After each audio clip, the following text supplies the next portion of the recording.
नमस्कार। आप यदि अपना इनकम टैक्स का रिटर्न फाइल करते हैं तो आपको इतना तो पता ही है कि 80 में आपको डिडक्शन मिल सकता है लाइफ इंश्योरेंस पॉलिसीज में इन्वेस्टमेंट करने पर भी। कब मिलेगा, कितना मिलेगा और क्या क्या कंडीशन फुलफिल करना होगी, उन सब की जानकारी मैं इस वीडियो में आपको। लेकिन उसके पहले एक रिक्वेस्ट कर दूं कि यदि आपने मेरे चैनल को अभी तक सब्सक्राइब नहीं किया है तो इस वीडियो को वॉच करने के बाद जरूर कर दीजिए। क्या जानना जरूरी होता है लाइफ इंश्योरेंस पॉलिसी को लेने के पहले, यदि आप सेक्शन 80C के अंदर डिडक्शन क्लेम करना चाह रहे हैं? सबसे पहले, किन लोगों की लाइफ के इंश्योरेंस के लिए आप लाइफ इंश्योरेंस पॉलिसी ले सकते हैं? तो सेक्शन 80C में बताया गया है कि आप अपने खुद के लिए, अपने स्पाउस के लिए, हस्बैंड या वाइफ, और अपने बच्चों के लिए। लेकिन सवाल आपके दिमाग में आ रहा होगा कि यदि स्टेप चाइल्ड है या अडॉप्टेड चाइल्ड है तो क्या उनके लिए भी लाइफ इंश्योरेंस पॉलिसी ली जा सकती है?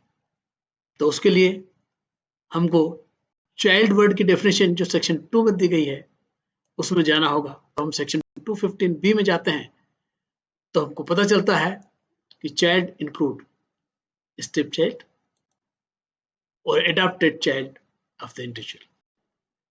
लेकिन आपके पेरेंट्स इसमें इंक्लूडेड नहीं है, ये बात आपको ध्यान रखना होगी। कितना डिडक्शन मिल सकता है? एग्रीगेट अमाउंट जो सेक्शन 80C के अंदर डिडक्शन है वो ₹1,50,000 से ज्यादा नहीं हो सकता। तो यदि आप जो दूसरे इन्वेस्टमेंट है या एक्सपेंडिचर जो 80C के अंदर बताए गए उस पर डिडक्शन क्लेम कर रहे हैं तो उनको मिला के एग्रीगेट अमाउंट ₹1,50,000 तक का होगा। यदि आप नई टैक्स रेजिम जो सेक्शन 115 BSE के अंदर आई है, यदि उसके अंदर ऑप्शन एक्सरसाइज कर रहे हैं तो 80C का डिडक्शन भी नहीं मिलेगा। अगला क्वेश्चन है कि क्या प्रीमियम पे कोई रेस्ट्रिक्शन है?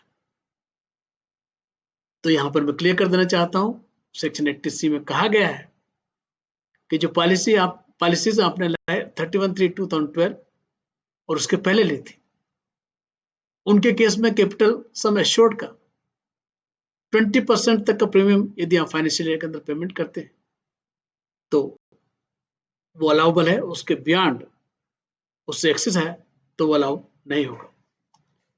लेकिन 1/4/2012 और उसके बाद यदि हमने कोई पॉलिसी ली है तो ये प्रीमियम आप सिर्फ 10% ऑफ कैपिटल सम एश्योर्ड का ही क्लेम कर सकते हैं। कैपिटल सम एश्योर्ड होता क्या है? जब भी आपका इंश्योरेंस एजेंट आता है या आप इंश्योरेंस कंपनी के पास जाते हैं तो बताते हैं आपको कि आप ये पॉलिसी लीजिए, इतना प्रीमियम पेमेंट कीजिए, आपके पॉलिसी टर्म के बाद इतना मिनिमम अमाउंट हम एश्योर्ड अमाउंट हमको पेमेंट करेंगे, या बीच में जिस पर्सन के लाइफ इंश्योरेंस किया उसको डेथ हो जाती है तो इतने अमाउंट का हम पेमेंट करेंगे। तो जो मिनिमम सम जो आपको एश्योर्ड किया गया है आपके इंश्योरर ने, वही कैपिटल सम एश्योर्ड होता है। कभी कभी इंश्योरेंस एजेंट, इंश्योरेंस कंपनी आपको वादा करती है कि हम आपको कुछ प्रीमियम पे जो पेमेंट किया वापस कर देंगे और मैच्योरिटी पे आपको जो मिनिमम सम एश्योर्ड है उसके अलावा बोनस और कुछ दूसरे अमाउंट भी मिल सकते हैं। तो ना तो ये प्रीमियम का रिटर्न और ना ही मिनिमम सम एश्योर्ड के अलावा कोई भी अमाउंट जो आपको मिलता है मैच्योरिटी पर वो इसमें इंक्लूड नहीं होगा। कंप्यूट करने के लिए 10% कैपिटल सम एश्योर्ड या 20% जो आपका 31/3/2012 उसके पहले की पॉलिसी के ऊपर है। तो ये आपको ध्यान रखना होगा। एक सवाल आपके दिमाग में आ रहा होगा, जब कोई आपका फैमिली मेंबर, आपका स्पाउस या बच्चे डिसेबल्ड है या गंभीर बीमारियों से ग्रस्त है तो उस केस में लाइफ इंश्योरेंस पॉलिसीज के लिए आपको प्रीमियम को ज्यादा पेमेंट करना पड़ता है। तो क्या वहां पर कोई छूट दी गई है? तो लेकिन 1/4/2013 से एक प्रोविजन किया गया कि यदि लाइफ इंश्योरेंस ऐसे लोगों का है जो डिसेबिलिटी या गंभीर डिसेबिलिटी के शिकार है, जो सेक्शन 80 में बताई गई, डिफाइन की गई, या गंभीर बीमारियों से ग्रसित है, गंभीर बीमारियां हैं जिनको, जो सेक्शन 80 DDB के अंदर डिफाइन की गई है, तो इन दो कंडीशन में जो 10% प्रीमियम की जो बात की गई है, उसकी जगह 15% तक का प्रीमियम का पेमेंट करेंगे कैपिटल सम एश्योर्ड का, तो उसका डिडक्शन अलाउ होगा। इससे ज्यादा वो पेमेंट कर सकते हैं, लेकिन 80C के अंदर जो अलाउ होगा वो 15% तक का होगा। यदि अपनी पॉलिसी को मैच्योरिटी के पहले बंद कर देते हैं, आप टर्मिनेट कर देते हैं, तो क्या होगा?